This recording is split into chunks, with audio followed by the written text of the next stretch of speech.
दिल्ली में आतंकी हमले के बाद से देश भर में जांच एजेंसियों की ताबड़तोड़ कार्रवाई जारी है, लेकिन जांच एजेंसियों की रडार पर अब हरियाणा के कई जिले भी देख रहे हैं। आतंकी संगठन जैश के फरीदाबाद मॉड्यूल के भंडाफोड़ होने के बाद अब पाकिस्तानी खुफिया एजेंसी ISI के नूह मॉड्यूल का पर्दाफाश हुआ है।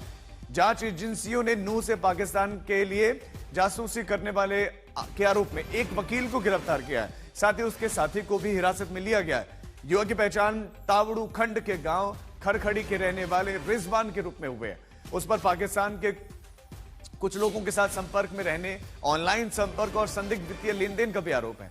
रिजवान के खिलाफ देश विरोधी गतिविधियों के तहत मुकदमा दर्ज किया गया है। रिजवान के फोन से कई डिजिटल सबूत मिले हैं। जांच एजेंसियों ने नूह से रिजवान के दोस्त मुशर्रफ और परवेज को भी गिरफ्तार हिरासत में लिया है, उससे भी पूछताछ की है।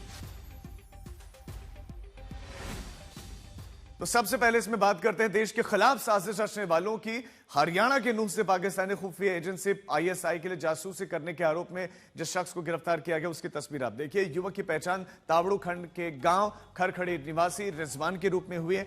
पेशे से वकील है। उस पर पाकिस्तान के कुछ लोगों से ऑनलाइन संपर्क और वित्तीय लेन देन का आरोप है और देश विरोधी गतिविधियों के तहत मुकदमा दर्ज किया गया। इसके फोन से डिजिटल सबूत मिले हैं और उसके दोस्त को भी, परवेज को भी पूछताछ के लिए हिरासत में लिया गया है और ये जो जासूसी फाइल है इसमें अब इन्वेस्टिगेशन और तेजी से चल रही है।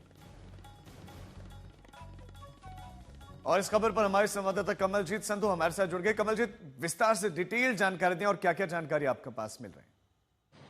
फरीदाबाद में पहली बार सामने आया डॉक्टर्स का मॉड्यूल, लेकिन उसमें भी एक नूह का लिंक था।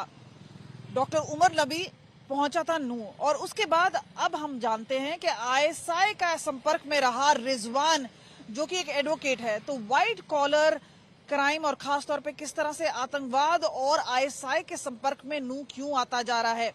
आपको ये भी बता दें कि रिजवान की गिरफ्तारी के बाद इलेक्ट्रॉनिक डिवाइस से काफी कुछ बरामद हुआ है, जिसकी जांच पड़ताल में हरियाणा पुलिस लगी है। उसे जगह जगह ले जाया जा रहा है और पूछा जा रहा है कि किस तरह का कोई टारगेट था और क्या दिशा निर्देश ISI की तरफ से आ रहे थे।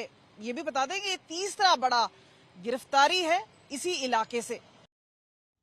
तो जहां एक तरफ वकील रिजवान पर जांच एजेंसियों का शिकंजा कसता जा रहा है, तो दूसरी तरफ हमें दूसरी जगहों पर भी एक्शन दिख रहा है।